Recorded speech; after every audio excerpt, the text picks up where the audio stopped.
Craving the perfect holiday snack? Check out Farmer Bill's Biltong. Think beef jerky, but better. No sugar, no preservatives, just pure animal protein goodness. Crafted from premium grass-fed beef or bison and air-dried to perfection, Farmer Bill's Biltong is nutrient-packed, energy-dense, and perfect for an on-the-go treat or a standout snack for your next party. My favorite is the original bison, but the other flavors like the original beef, smokehouse, and spicy chili have me second-guessing that choice more than once. Visit FarmerBillsProvisions.com to grab a 1-pound slab or a variety pack and use code BIZBIT10 for 10% off. Farmer Bill's Biltong, don't be the 2-liter guy at this year's Christmas party.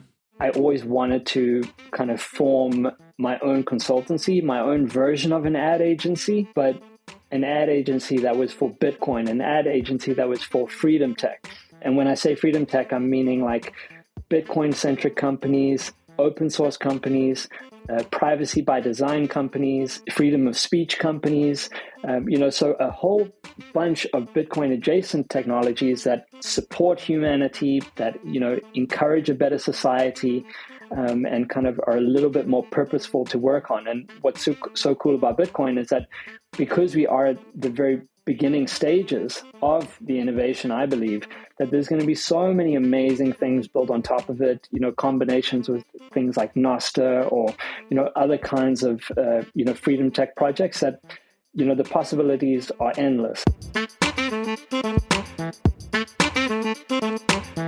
Welcome to the Business Bitcoinization Show, the show dedicated to helping you enrich your life and grow your business with Bitcoin, the hardest money on planet Earth. I'm your host, Josh Friedemann, and our guest today is Matt Rose, who's a marketing consultant who founded Wayfinder Branding, which is a freedom tech first product and brand consulting service. As we get into today's conversation, you'll hear that he's been, at least to some degree, behind the brand development for a number of Bitcoin companies that you probably already know and love. We'll also be talking about some of the ways that you can market and brand your own company, even if you're not a Bitcoin company per se. Of course, before we get to today's interview, we do have this week's Bitcoin Meetup Spotlight. And even before that, I want to give a shout out to some of the people who have been supporting the podcast on Fountain over the last week. Thanks to those who have been streaming sats to the podcast, including user 18150224, Howard Matthews, Grosma Monero MO, Dariel SW, and Elias Keshizade. Also, thank you to those who have sent a boost to the show, including Stacy, who sent 490 sats, Hashing to Heating, who sent 98 sats, and a comment that said, thanks for all the great content.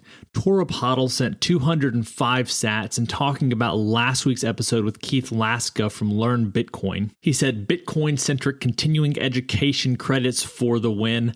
I couldn't agree with you more. Getting actual credit for listening to Bitcoin content used to only be a thing of our dreams. No more with learnbitcoin.io. And finally, SatsMate sent 118 sats and said, I know many CFPs and CFAs that could take this course by Keith. They're smart, but still don't get and understand Bitcoin. This will be a nice way to break the ice for them. And I feel the exact same way. In fact, over the last week, I've sent this to 3 different people. And honestly, I would encourage you to check out learnbitcoin.io for yourself. The first block or section of the course is free and it's about 25 minutes of content. You'll see that it really sets the stage for the importance of Bitcoin. So definitely check it out for yourself, but also have it in your back pocket to send to people who may be a little skeptical, but might also appreciate a professional presentation about Bitcoin. Now, for this week's Bitcoin Meetup Spotlight, we're going to the Kentuckiana Bitcoin Club. And part of the reason I wanted to promote them this week is because 2 of the organizers, Scott and Tally Lindbergh, were nice enough to have me on their podcast, the Bitcoin Homeschoolers Podcast. If you're interested in hearing that discussion, that's going to be down in the show notes below. But let me tell you a little bit about their meetup. The Kentucky Derby, Louisville Slugger, Bourbon, and now a Bitcoin-only meetup. What more could you want from the home of Muhammad Ali and Jennifer Lawrence? Kentuckiana Bitcoin Club is a new Bitcoin-only meetup for those in the greater Louisville and southern Indiana area. The meetup's new, but the Bitcoiners are pure. They meet the last Sunday of each month at 3 p.m. at Fonte Coffee. The format is light and casual, and they cover material from podcasts, books, and other resources like Me Premier Bitcoin to ensure discussions provide value to no-coiners, new coiners, and OGs alike. You can find out more on Twitter at KentuckianaBTC. That link, along with their meetup page and Telegram, are down below, along with a link to the Oshi app, which you can use to find a Bitcoin meetup near you. Now, we're going to get to our interview with Matt right after this. Business owners, unlock the benefits Bitcoin has to offer your business with the Bitcoin for Business Quick Start Guide. This 27-page guide highlights the 6 ways you can grow your business with Bitcoin. Check it out in the show notes. Matt, welcome to the podcast. Hey, Josh. Yep, good to be here. Thank you for hosting. So I like to start off every single interview with a few questions that help us to get to know you a little bit better and give us some insight for our own lives. So you ready for these? Yep, let's go. When and how did you first learn about Bitcoin? I was a little bit later than I would have liked. I guess a lot of people feel like that, but I kind of only got into it like late 2019 and around the time when I moved over to Europe, and I was saving up to buy like a secondhand like rust bucket canal boat for Amsterdam. And like eventually when I had the kind of a couple of €1,000 saved up, I said to my friend, okay, I'm ready to pull the trigger and get this boat. And he said to me, he was like, you know what, man, this is going to be a total liability. You know, like you're always going to be repairing it and it's going to just suck your money. Like, why don't you just buy Bitcoin with this money? Like you've saved up a pretty nice little chunk. You know, this could be like a much better kind of long-term plan. So I was like, okay, yeah, maybe this is a good idea. And I think that's how it started for me. Instead of buying the secondhand boat, which I still want, but at least I kind of was lucky enough to grab a decent kind of chunk of a stack back in 2019. Yeah, the boat is for a later day. There's a lot of things like that. A lot of Bitcoiners have visions for the future. It doesn't always include just more and more Bitcoin. There are other things, but it feels like spending your Bitcoin now, especially on really big things, is not the right play. Yeah, exactly. Especially if there's only a couple of summer months anyway here, like it makes more sense just to rent a kind of a small boat if you're just going to take it for the weekend with some friends, you know. And when I say boat, it's like really small boat. It's like, you know. Well, you got to get on the water somehow. So you got to have something to float in. Well, so Question number 2 is this. What's an insight or fact about Bitcoin that you wish everyone understood? I think probably the biggest thing for me, and one of the biggest light bulb moments for me, was that, you know, it's not just about number go up, and that, you know, these ideas that kind of Bitcoin is about improving relationships and society in general as a whole. And just, I think one of the biggest things for me is that just realizing how fiat money incentivizes bad behavior. And I think that was just such a mind-blowing concept for me. And I think more people would be more receptive to Bitcoin if they realize that this is the place where most Bitcoiners are coming from. You know, it's not just about kind of getting rich. You know, yes, that could be a nice bonus on the side, but there's other reasons to be interested.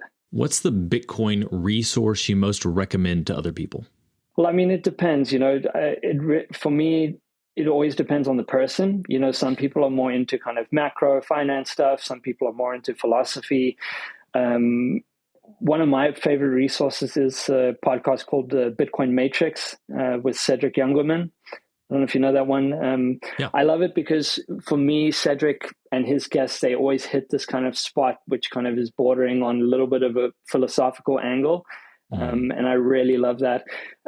So yeah, that's my favorite show. But for me, if I'm recommending, I try and would recommend something that would cater more to that person's interests.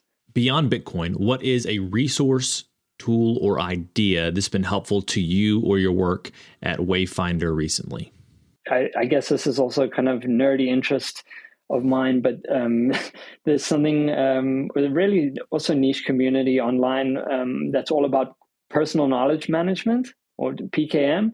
And basically there's a set of tools like kind of like Notion I'm sure you're familiar with Notion, but Sure. there's another one called Obsidian, which is a kind of localized offline version of kind of like Notion, where it's a note-taking app, but with no frills.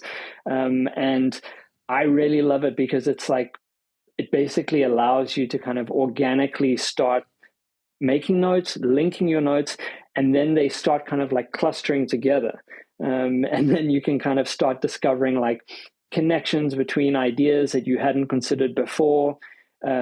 Starting to notice clusters of ideas forming. Like the app itself has also got like a graph view where you can see like all of these different little nodes and like how they're linking together. So I feel like it's just so fascinating to play with Obsidian, to use it for work, use it for developing content or scripts or even just private stuff. It's super interesting. Now we have our final, what we call our arbitrary but insightful question, and it's this.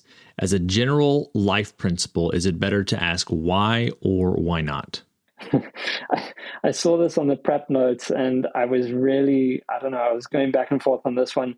I feel like they're kind of the same question, and they're both kind of about, like it comes down to self-reflection.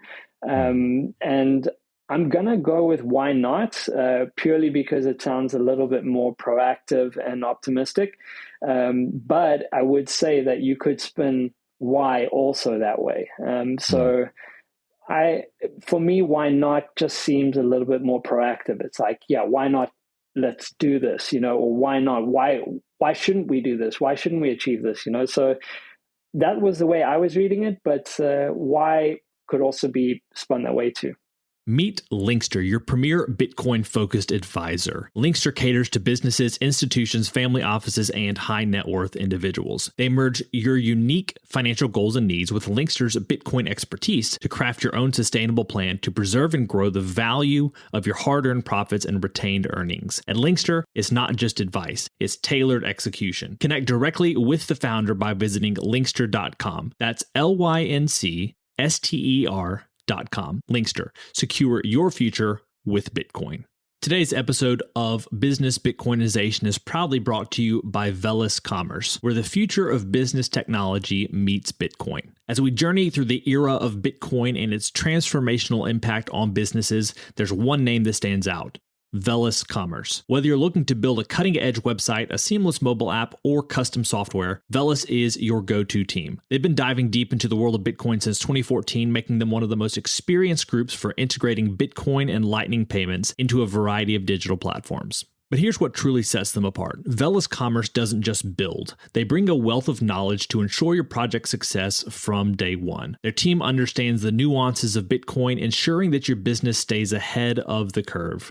And for all business Bitcoinization listeners out there, Velis Commerce is offering a free consultation to kickstart your project the right way. So if you're ready to future-proof your business in the coming age of hyper-Bitcoinization, head over to veliscommerce.com or reach out on Twitter at veliscommerce. Let's make sure your business thrives in the Bitcoin era. Well, today we are here to talk about you and your business and to maybe give some business owners an idea of how to market their businesses better, to brand their businesses better, but also to kind of do it with this freedom tech first approach that you talk about. So Matt, if you would, could you just share with us a little bit about Wayfinder, why you started it? And also, I think of interest to people listening right now is, who are some of the businesses that people know about that you've worked with? Yeah, cool. Well, a little bit of background about myself is, the most of my professional career, the last 10 years, I've been working in creative agencies. So if you're familiar with like agencies like Ogilvy or TBWA or Publicis Group, these are kind of creative studios which are hired by big corporates to produce the ad campaigns and social media campaigns that we're familiar with, for kind of big, kind of blue chip fiat type clients. And I was doing that for about 10 years, both in South Africa and in Europe, where I am now. And eventually I was just starting to not really burn out, but just starting to feel like a lack of purpose in my work. Like I was like, if I sell one more vacuum cleaner, I'm going to go nuts. I just can't spend my time selling more vacuum cleaners. So I think that was around the time that I was, starting to learn more about Bitcoin and really understand it. And, I was becoming more and more obsessed and interested in the idea. And so when I decided, that I wanted to try and focus on this and see if I could do this full time, I always wanted to kind of form my own consultancy, my own version of an ad agency, but an ad agency that was for Bitcoin, an ad agency that was for freedom tech. And when I say freedom tech, I'm meaning like Bitcoin-centric companies, open source companies, privacy by design companies, freedom of speech companies, so a whole bunch of Bitcoin adjacent technologies that support humanity, that, encourage a better society, and kind of are a little bit more purposeful to work on. And what's so cool about Bitcoin is that because we are at the very beginning stages of the innovation, I believe that there's going to be so many amazing things built on top of it, combinations with things like Nostr or, other kinds of, freedom tech projects that, the possibilities are endless. And I wanted Wayfinder to be that kind of partner, because if you are a startup founder, a Bitcoin startup founder, you get tons of DMs in your inbox all the time from like kind of smooth talking crypto Web3 type of marketing consultants. And yes, some of these guys are good marketing people, but they're lacking one super important thing, is actually getting a Bitcoin mindset from the start. They don't understand the values. They don't understand why certain things are important. And, they're basically just out to try and make a quick buck. Whereas Wayfinder is about kind of building freedom tech and kind of supporting and encouraging companies that actually, are going to kind of create a better world rather than, a kind of fiat type of easy money kind of vibe. Sorry, I'm getting a bit sidetracked, but some of the projects that I've worked on so far at Wayfinder are Orange Pill app. Orange Pill app is like a mobile app for Bitcoiners to discover and meet each other in real life for meetups and events. So it's kind of like a Tinder for Bitcoiners only, but not necessarily a dating app. And let me just go, interject here that I've had a lot of great conversations with people and none that are related to the types of conversations you might have on Tinder. Yeah. But it's got like a geolocation that's similar, and you could kind of like meet people that way, who are in your area. And I think that was the really Matteo, who's the founder.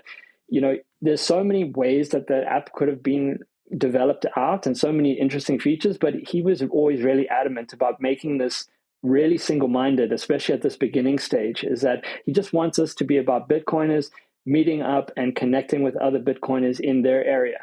And I think this is a really cool and really simple mission, for now, because obviously a niche within a niche, some Bitcoiners could feel like disconnected, from most of society. And it's like, it's important that we stick together and that we support each other. So I love the project, and I'm excited to see where it grows from here. But I did a little bit of help with them in the beginning when they were launching. Most recently, though, I've been doing a contract with Foundation Devices. And for any listeners who are not familiar with them, they produce open source hardware wallet called Passport, and they also have a open source hot wallet or mobile wallet called Envoy.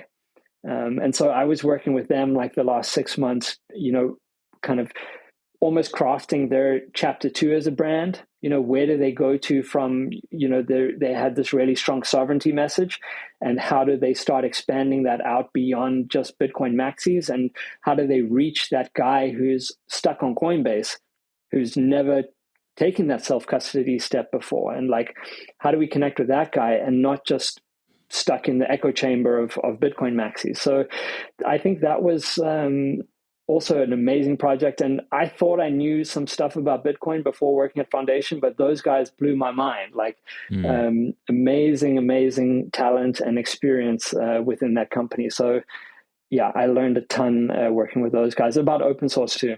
Very cool. So you just mentioned expanding out to sort of a broader audience. And I'm curious to know your thoughts. And this is one of those things that as I ask this question, we might need to feel it out because it's far too broad to actually answer well. But you have a lot of business owners listening to this podcast that don't have businesses that are Bitcoin related. And their customer base may be some Bitcoiners, probably not. Maybe some crypto people, who knows? But a lot of people that just don't care. They're living their lives. And so like, how does a business owner who doesn't have, a Bitcoin or Bitcoin adjacent business start incorporating some of these freedom tech principles into what they're doing? I think that, some simple ways could be, basically just, first of all, starting to accept Bitcoin as an alternative payment mechanism. I think that's a way to kind of help stimulate and build the Bitcoin economy, even if the core business is not related to Bitcoin, like the amazing open source projects like BTC Pay, others make that process so easy to just add that in as another revenue stream. But I think that, speaking of freedom tech in general, I think there's also just an ethical kind of place as a business creator or founder that a lot of people would just maybe make certain decisions differently, like, having more privacy centric data practices, or kind of having less exploitative kinds of data practices. I think it's just comes down to the business owner who wants to do things in a little bit more of an ethical way. Even if it's just incremental, I think that this is another thing, is that I don't think anyone's expecting or asking every business owner to tick every single box. But I think that Wayfinder and the kinds of businesses and business owners that I want to help support are people who just want to incrementally experiment with freedom tech and how it could make their business more ethical in certain ways, or kind of just being that change that they want to see in business or in tech, to try and kind of basically normalize a lot of these ways of doing business that in some ways just feel foreign in this kind of crazy fiat market that we're in. And I think that's really interesting to consider. What does it look like for me, maybe even as a restaurant owner, to take my clients' privacy more seriously, or to take a greater stance for freedom?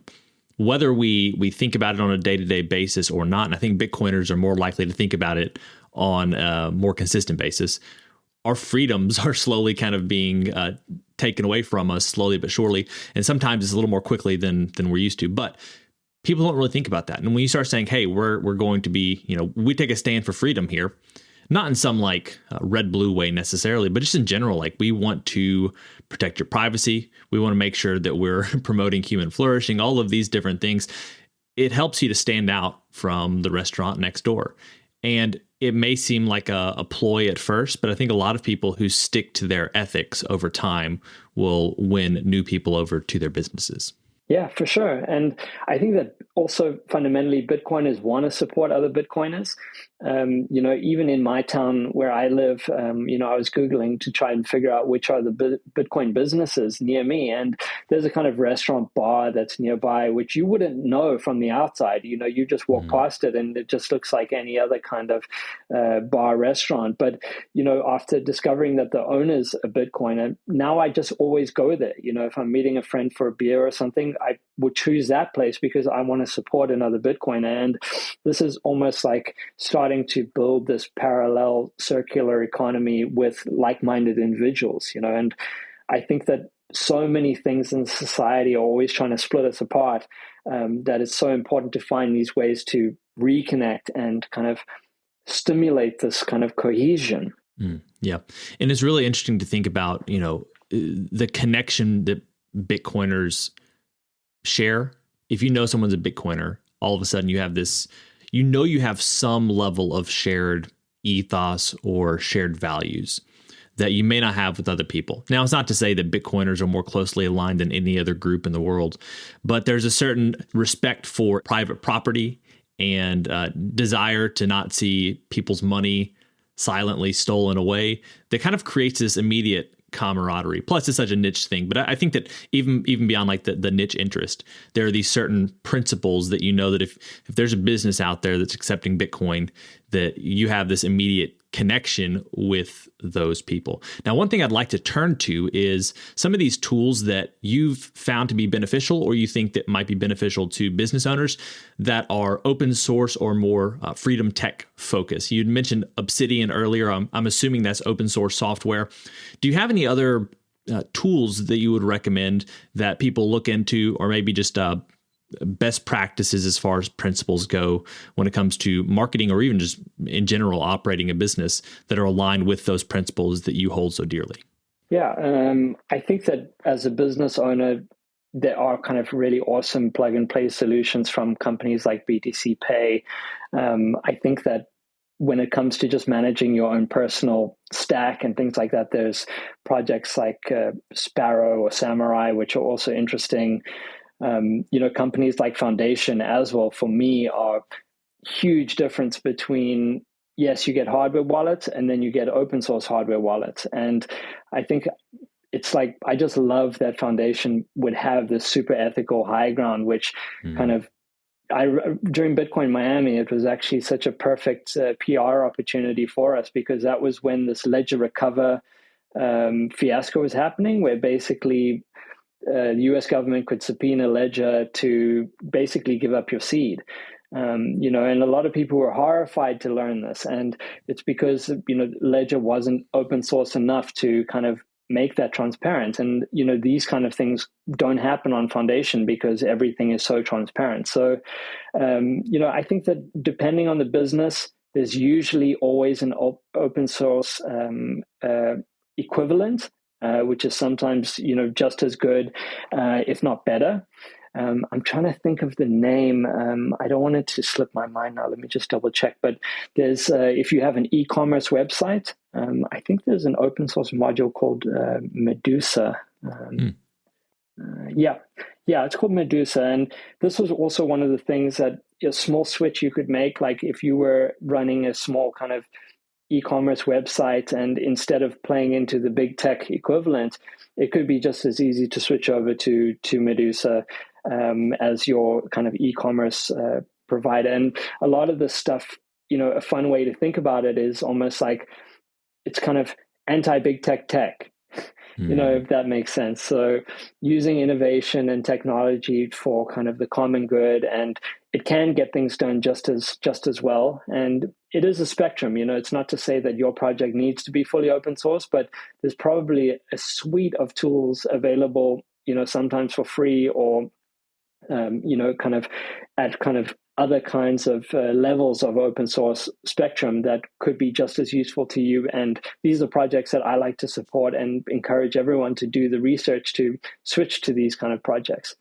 Another awesome one, I think, is, everyone is kind of super scared of ChatGPT and all of these kinds of AI monsters that are kind of being built up. And that there's also a bunch of open source versions of this too.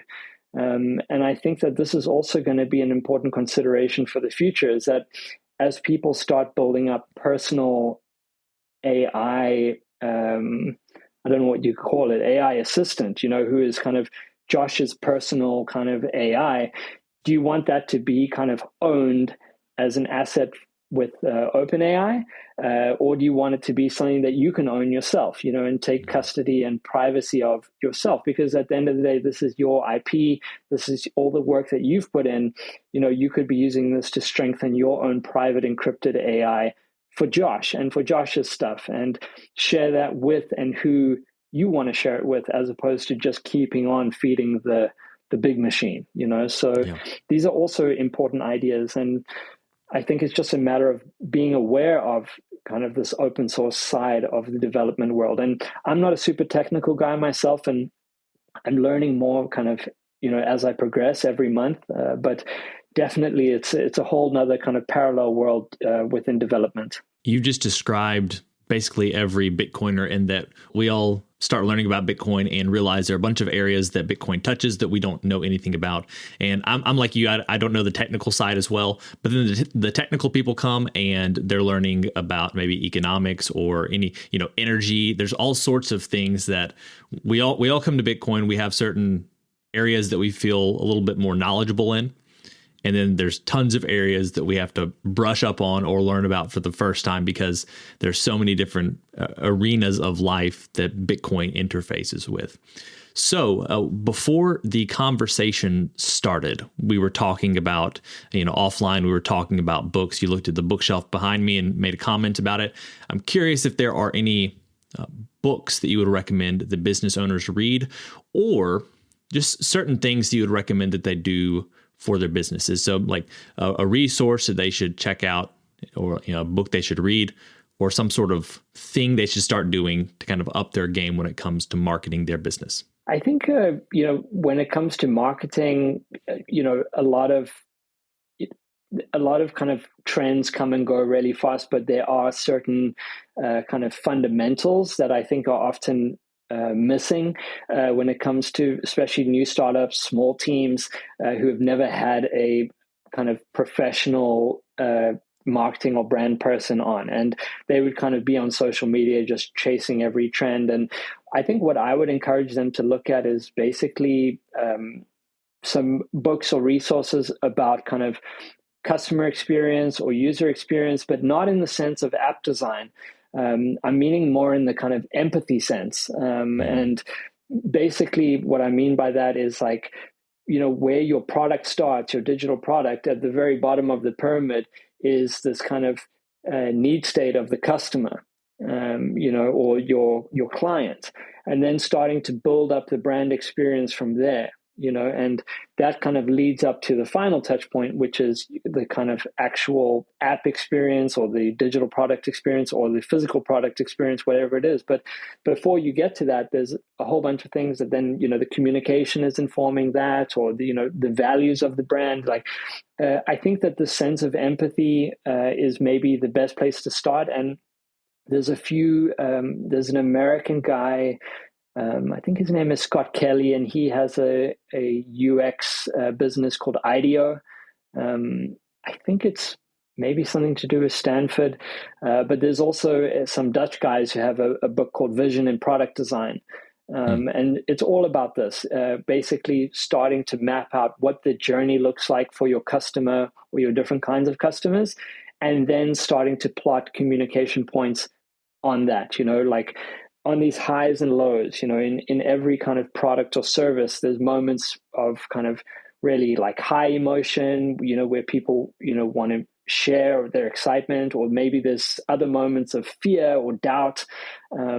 And I think it's about thinking about all of these steps on the road and then planning your communications, your content, and your service around these points. And I think this for me is the kind of key approach for a Bitcoin business or any kind of digital innovation business when they're thinking about their branding or their marketing. It's definitely not about the logo design. This is one thing that I get all the time with Wayfinder is like, I get these DMs where people are like, can you get me a new logo? And I'm like, wait, that's the wrong question. It's like, let's start at the very beginning, like, let's start like, who's your customer, and what is their problem? And then slowly get up to there to see, do we need a new logo? Why do we need a new logo? Is there actually something else that's missing here? And I think that usually when I speak to people like that, of course, their heart's in the right place and they just want to increase the professionalism of their brand. But where I come from, it's actually got very little to do with the logo. It starts way further upstream, in this kind of more empathy-based thinking about the customer and what they need and why your product actually is fitting into their life. And then starting to craft the messages and the communication points and the social stuff and all of that. Yeah, I appreciate that. That's a good word. So as we're finishing up today, if you have any additional final thoughts to share, I'd appreciate those, as well as where people can go to find out more about you and Wayfinder if working with you or consulting with you seems like a good fit. Yeah, sure. Well, the website that I'm running at the moment is called wayfinderbranding.org. And yeah, basically, we've got a couple of kind of services which I tried to put into neat boxes, like a content strategy package, a product go-to-market strategy package. If you've got a new product that you're looking to launch, a campaign in a box, or if you just have ad hoc requests. And something else that I think is interesting, which I've done and I think I would like to do more of as well, is just facilitating workshops for the management team. Sometimes I wouldn't have the answer. It's like the management team of the company or the brand actually has the answers themselves, but they all need to kind of sit down in a room and kind of start to figure out what are the priorities for this quarter or for next quarter. Is this really important for the brand right now? And this is also a service that I'd love to do, which I think is critical for brands and business development too, is if two of the founders have really different ideas on priorities, that's going to cause so much conflict, in the startup. So a neutral third party like myself could facilitate a workshop just to basically help align all the stakeholders into kind of an action plan for the brand and marketing, where now everyone is pulling the same way and has the same kind of alignment and consensus about, what needs to be achieved this quarter or next quarter. So that's basically it. On Twitter, I don't have a separate Twitter for Wayfinder itself. I'm just using my own personal one. So that's Wayfinder Matt on Twitter. Perfect. Well, Matt, thank you so much for your time today. It's been a pleasure. Yeah, Josh, thank you for hosting. Awesome chatting with you. And looking forward to checking out the show. Well, friends, it's a wrap. Thanks so much for listening to this episode of the Business Bitcoinization Show. If you want to reach out to either me or Matt, you can find those links down in the show notes. And if you're looking for a consultant when it comes to branding your business, consider Wayfinder. As always, keep building, keep growing, and until next time, keep living and leading well. If you're a regular listener of the podcast, thank you. If you want to take a further step in your support for the show, you can help us grow by listening on Fountain, a value-for-value podcast app on iOS or Android. If you hear something you like that you disagree with or anything else, you can share it by sending some sats and adding a comment with your thoughts. Some of you have already done this, and I appreciate it. I'm going to begin reading your boosts on upcoming episodes, so if you have some insight or value to add, let the people know. Getting started with Fountain is easy. You can add Bitcoin to your Fountain wallet by using your fiat accounts or any Lightning wallet. And one of my favorite features is that once you're using the app, you can earn sats just by listening on Fountain. Check out the link in the show notes to get started with Fountain today.